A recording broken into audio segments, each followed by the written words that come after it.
Will you lead me to paradise?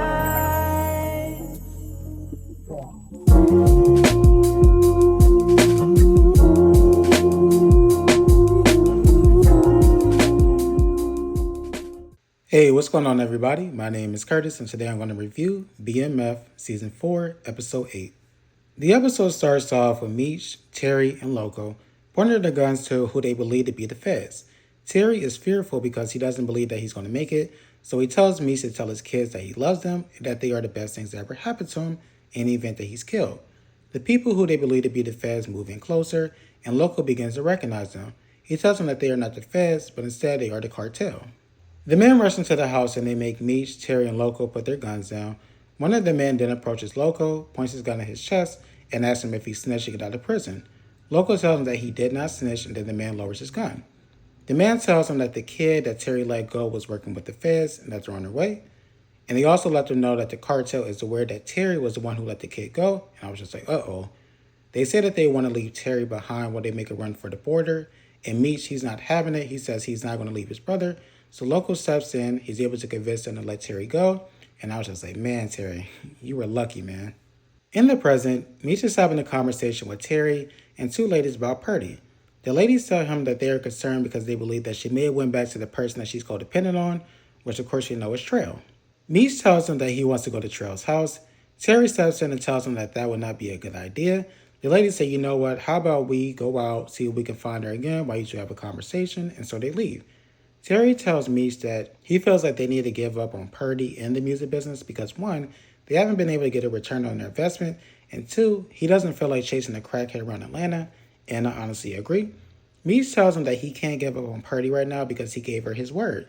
Terry tells him that he needs to focus on what is currently making them money, and that is the drug business. But Meech is not trying to hear that. He tells Terry that he wants him and Laz, aka the informant, to handle the drug business while he goes look for Purdy. There's a quick scene after this where Vaughn and Officer Hightop are showing the police officers all of the stash houses that BMF have in Atlanta. The two of them tell the officers that they plan to do one coordinated sweep on all of the houses once they get proof that something is going on. After this, we see someone or something being dumped into a large body of water. The camera zooms in and we see Trail looking on, and the next thing you know, we see Purdy walking up towards him, and I was just like, Purdy, what are you doing? She tells him that she misses him, that she is not shit without him, and then she starts begging for drugs, and the next thing you know, she's down on her knees sucking Trail's dick, and I was just like, wow. The next morning, Meech and his people pop up, and they are able to convince Purdy to leave. Trail tells them that they are going to regret this, and Meech tells them to shut the fuck up and then leaves. There were a couple of quick scenes after this, so I'm just going to put them together. So in the first scene, Terry has a conversation with a person named Bingo about the operations in Atlanta, and I do think it is very important to note that Terry did ask about Laz a couple of times during the scene.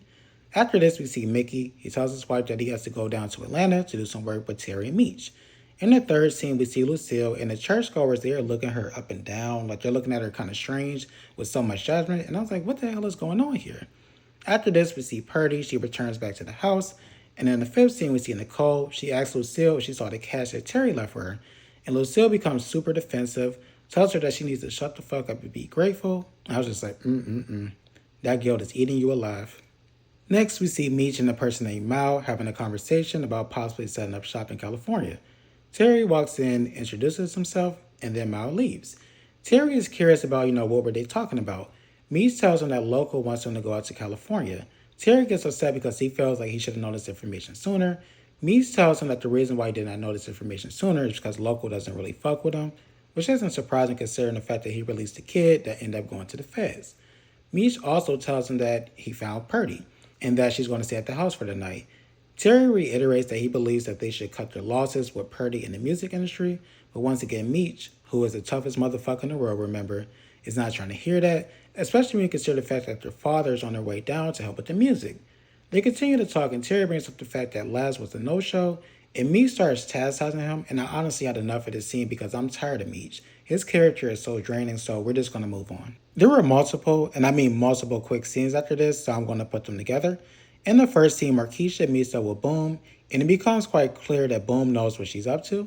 In the second scene, Meech asks his dad to write a song for Purdy, and also gives him some guitars. After this, we see Nicole. She talks to LaWanda, and she says that she thinks that her mom stole the money that Terry gave her. In the fourth scene, Purdy, Meech, and Terry, they go to the radio station. Trell calls in and reveals that Purdy recently checked into rehab.